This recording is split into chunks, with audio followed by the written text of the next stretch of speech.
Believe it, Knicks fans, for the first time in 27 years, the New York Knicks are going to the NBA Finals. It's been 27 long years. For decades, many thought the Knicks were forever cursed, going through the brutal times of the 2000s and 2010s, endless of lottery picks, until one man by the name of Leon Rose, hired in 2020, took the hardest job in basketball, multiple excellent decision making, signed free agent Jalen Brunson, many believing he was overpaid, turns out super underpaid, and the best signing the franchise ever made, traded Cam Reddish for Josh Hart, gave the Nets crappy first round picks for MacLeod Bridges, got rid of RJ Barrett and Emmanuel Quickly for the polished two-way OG Anunoby, traded Randall for Karl Anthony Towns, overcame the bruise and bumps from devastating defeats to the Pacers last season, controversially letting go of Tom Thibodeau, hired Mike Brown after demoralizing the Sixers, was on a 7-game win streak. There were Game 1's concerns of the conference finals, down by as many as 22 in the fourth on over a week's rest, looked rusty. Cleveland thought they had it in the bag until the greatness of Jalen Brunson took over, absolutely destroying, abusing, annihilating, and humiliating the 36-year-old James Harden. Everybody put their A game on, from Kenny Atkinson not calling timeout only after an 18-1 Knicks run. Analytically, he thought his team won. Absolutely delusional. New York went on a furious 44-11 run to close the game. Harden more turnovers than field goals made. Very typical from a Mike Breen bang jinx. Merrill, three-pointer, in and out. That one halfway down. Bridges fires away. To MacLeod Bridges hitting timely bombs, and Landry, supposedly second round cursed choker Shamet, rattling a three with the Kawhi bounce. It's good! Tie game with 44 seconds to go! The team continues to prove their battle-tested, deep chemistry, suffocated the Cavs on all levels. Donovan Mitchell's ISO ball did not work. Every game won by double digits. A dirty A-piece by Brunson only led to Josh Hart being left open to beat Cleveland Game 2 and deliver with a 26 bomb on 5 threes. Karl Towns doing it with his passing and defense. OG playing his best ball. Shamet looking like the best 6th man out there. Capitalized with the biggest point differential Eastern Conference sweep we ever seen. And ass kicking for the ages. Having grit and determination, even when up 20 plus like it's a tie game in the final minute every possession. Mike Brown with his best coaching job, had Atkinson losing his mind. The biggest travesty coaching statement we ever heard. He's coming back to Cleveland for another year. That means they ain't gonna win shit. Cavs fans irate with Harden's pathetic choke job style, a matchup that continues to show Jalen Brunson owning Donovan Mitchell from the Utah-Dallas days, then the following offseason, both on their respective teams, and now sweeping him. The overwhelming D, physicality, confidence, and swag made the Cavs look like an 8 seed out there. Many scenarios like these happen in the past a bunch of times when a team chokes away Game 1 in all-time embarrassing proportions. Psychologically, they're screwed rest of the series. Everything goes downhill, resulting into the most humiliating sweeps when the series is supposed to be competitive. I went back through NBA playoff history, finding the most brutal examples of teams losing Game 1 in devastating fashion, only to completely collapse, give up, getting swept right away. The second most recent time, the 2022 Brooklyn Nets against the Celtics, a 2-7 matchup. Many had BK winning the series due to the superstar powers of Durant and Irving. With Kyrie clear from the COVID mandate, it was Uncle Drew putting on a clinic.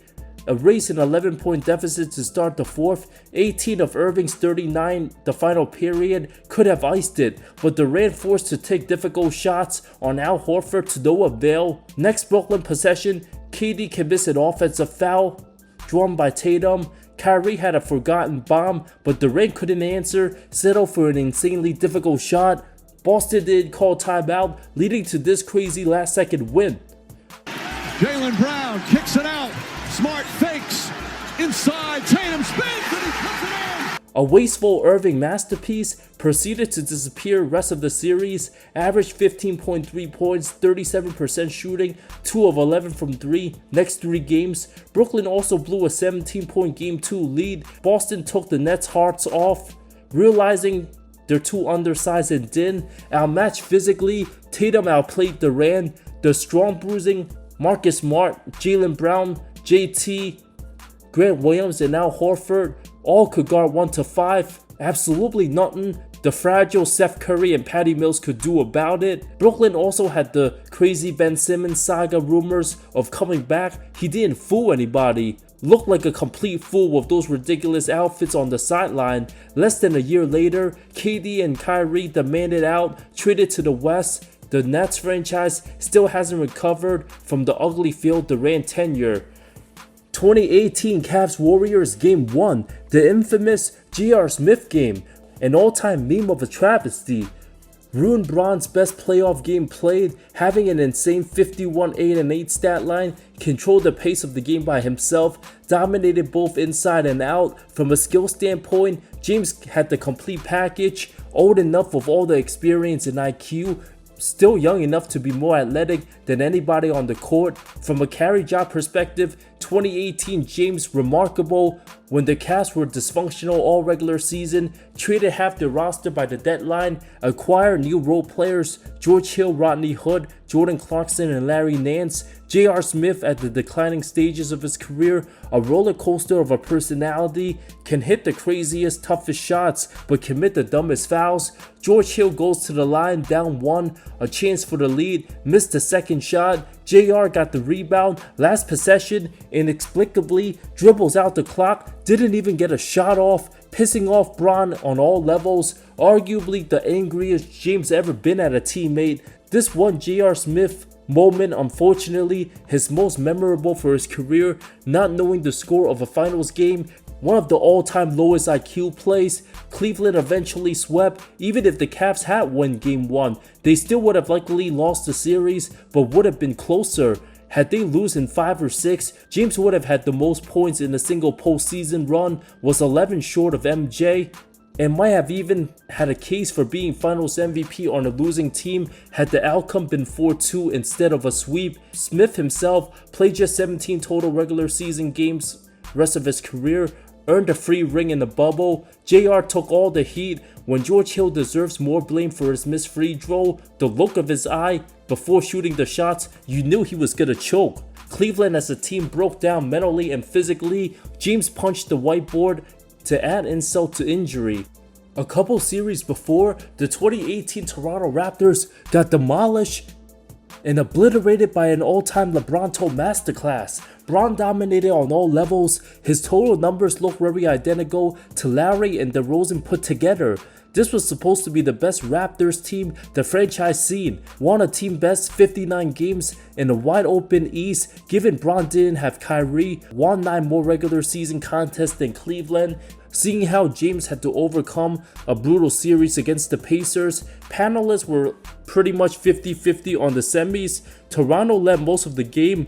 Valanciunas blew an open putback 3:34 mark. Same thing happened 20 seconds later. Point blank, had a 5-second violation. Lowry failed to put his team up 4, leading to a James fadeaway to tie, having the chance to win final seconds of regulation. The Raptors had not 1, not 2, not 3, but 4 chances, 3 offensive rebounds, failed to convert, had another chance to win it in overtime. Van Vliet misses a 3. Despite LeBron having a 26-point triple-double, went 12 of 30 from the field, he was disappointed in his efforts, saying it was one of his worst games of the season. This was the only chance Toronto had in winning a game in the series, until James went nuclear rest of the way, including a ridiculous 43-piece Game 2, went 19 of 28 from the field, ripped the hearts out of the Raptors, allowed Toronto to tie late Game 3, only to finish with a walk-off game winner. Had the Raptors quit Game 4, beat them by 35, many were convinced after the series Toronto will forever remain a good regular season team who chokes non-stop in the playoffs, resulting in massive changes. Coach of the Year Dwayne Casey fired, Masai Ujiri traded best player DeRozan for an even better player, but disgruntled San Antonio's Kawhi Leonard, resulting the best decision imaginable. Just a year later, Toronto will win it all thanks to Kawhi. Years later, DeRozan still hasn't found success in the postseason, got benched late in the series, roasted for his playoff failures to the point of no return. The casual excuse was, at least he lost to LeBron. 2011, the back-to-back champion Lakers falling to the hungry Dallas Mavericks. Everybody expected LA to not only win the series, but go back to the finals and face Miami's Big Three, finally giving us a Kobe-LeBron matchup for the ages. But unfortunately, Nowitzki made sure that never happened. The rugged old Lakers came off a competitive 6-game series to Chris Paul's shorthanded Hornets. The narrative back then was Dirk was a choker, Dallas a great regular season team, but would always come up short in the playoffs. The Lakers still had starting point guard Derek Fisher, a massive problem being old and slow. Kobe dealt with bad knees all season. Still, it looked like the Lakers were in control, had a 16-point lead game 1 before Dirk and Corey Brewer came alive. Peja Stojakovic got his long-awaited revenge from the 0-2 controversial conference finals. LA had a 3-point lead late before Dirk's unstoppable fadeaway. Kobe picked up by Terry. Gasol fouled Dirk, gave him 3 points. Powell later stripped by Jason Kidd, committing a brutal turnover.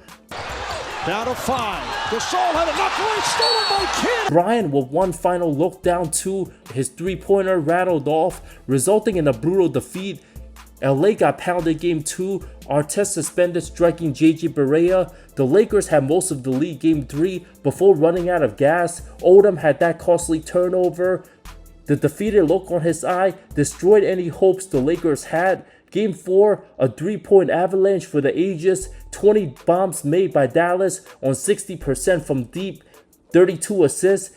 Gasol failed to reach more than 15 points in any of the 4 games. Bynum leveling JJ Barea became one of the lowest moments in Lakers history. Frustration and anger led to multiple coaching changes after the Phil Jackson era. The Lakers never quite got younger, rooting the final seasons of Kobe's career. 2003 Detroit Pistons, number 1 seed in the weak East. Before winning that 0-4 title, the Nets were their biggest Achilles heel, matching up perfectly in a wide open conference finals. Pistons literally choked hard, being up 8 entering the final period, scored just 11 points in the fourth quarter. It took less than 3 minutes in for New Jersey to take the lead, capped off a 19-2 run. It was the conference best player Jason Kidd with the finishing touches, drained the corner jumper over 7-foot Mehmet Okur, silencing over 19,000 fans at the Palace. Okur then smoked the layup final seconds. New Jersey with another comeback game 2, down 9 entering the fourth, outscored Detroit 30-19. Last possession had no chance. Kidd locked up Billups, ripping the hearts out of the young Pistons. There was no Sheed Wallace to contain Kenyon Martin's 25 points. Game 3 and 4, easy double-digit blowout wins for Jersey. Pistons failed to score above the 86 points in each of the 4 contests. Their second leading scorer, 36-year-old Cliff Robinson. Detroit so defeated Game 4, Nets shot 53% from the field, sealed off the win with a 23-5 surge in the fourth, outscored Detroit 19-0 on fast break points, won the battle on the glass 51-27. The veteran leadership and experience for the defending Eastern Conference champs, too overwhelming for the less polished Chauncey Billups. Chauncey would respond the following year, eliminating Kidd's Nets in 7, especially with the help of Rasheed. When you become a champion, there were brutal failures and disappointments along the way. Kidd and the Nets fell short to San Antonio in the finals. The Nets haven't been back to the conference finals 23 years and counting. 1999 Portland Trail Blazers conference finals. Many remember 2000 Game 7 collapse, but the previous year just as bad, not talked about since they got swept by Duncan and Robinson Spurs after easily dismantling the 2-time Western Conference champion Jazz. Faced off second-year Tim Duncan, a golden chance to tie Game 1, but she missed the long 2. Second game be even worse. To add embarrassment to shame, the cocky Damon Stoudemire strongly believed Avery Johnson would never be capable of winning a title, being the starting point guard of any team. Blazers dominated for 47 minutes, 51 seconds, never trailed. In a defensive slugfest, San Antonio down as many as 18.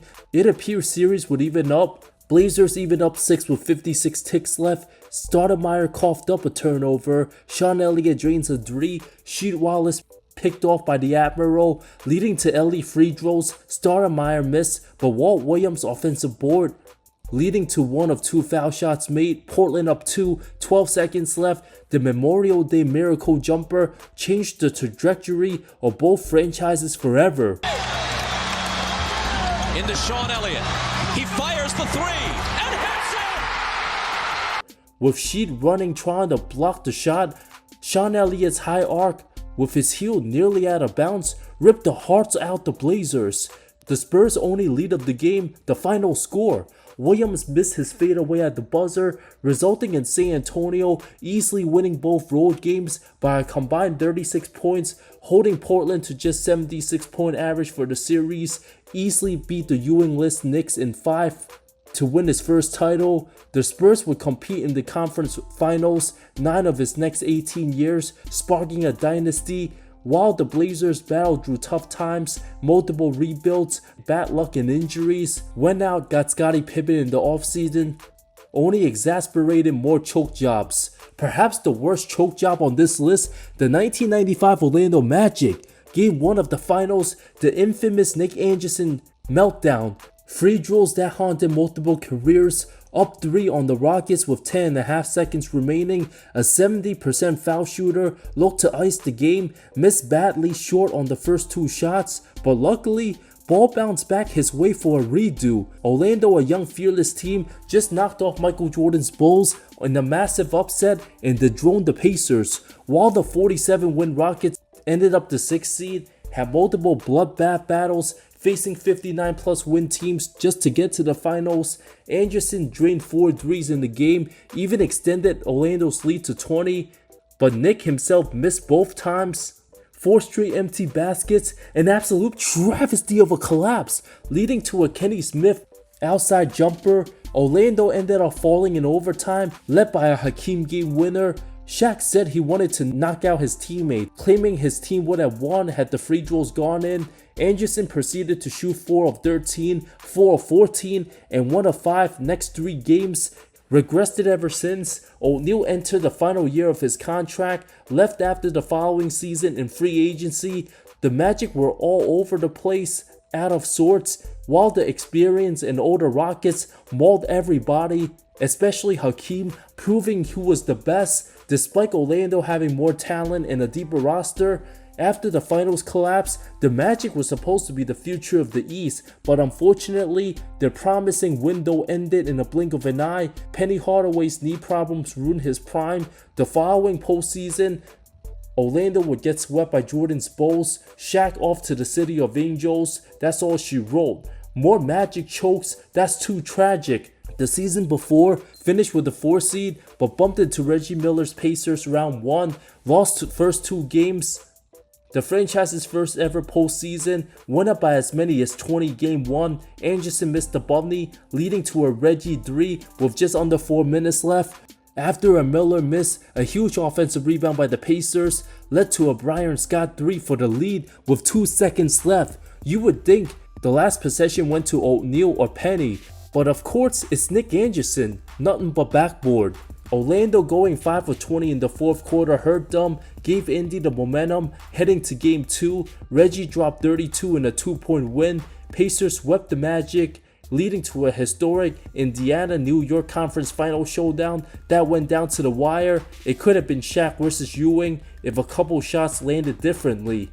1975, Washington Bullets, super heavy favorites in the finals, with prime Elvin Hayes and Wes Unseld, won a league best 60 games, went against the 48-win Warriors led by Rick Barry with no other stars. The 12-win gap between the two set a new record for largest regular season disparity overcome in the finals, a mark that held until 2016. This series was supposed to be a sweep, but nobody imagined a sweep the other way around. In an awkward 1-2-2-1-1 format due to scheduling conflicts for an ice dancing competition and a karate tournament. Yes, the NBA was considered that much of a joke back then. Golden State rallied from a 14-point halftime deficit. Dubs outscored the Bullets 61-41 second half. Couldn't stop a ridiculous Rick Barry underhanded runner with just over 2 minutes left. Gave his team a 5-point lead. Bullets also failed to stop Rick again. Down 2 with 45 seconds. A beautiful catch and shoot bucket. Nothing but nylon. Elvin Hayes' turnover gave Barry all the confidence in the world. Golden State took care of business next 2 games at home. Hayes struggled shooting under 42% for the series. Nobody outside of Barry for Golden State averaged more than 11.5 points. The margin of victory, just 4 points. Hayes will choke game 2, missed the turnaround jumper, losing by a point. The closeout game, Golden State came back again down double figures 3 times in 4 games. From being picked to finish bottom in their division to sweeping the most talented team in the league with 3 All-Stars. From a historic standpoint, the 1975 Warriors, the most impressive and surprising NBA champions.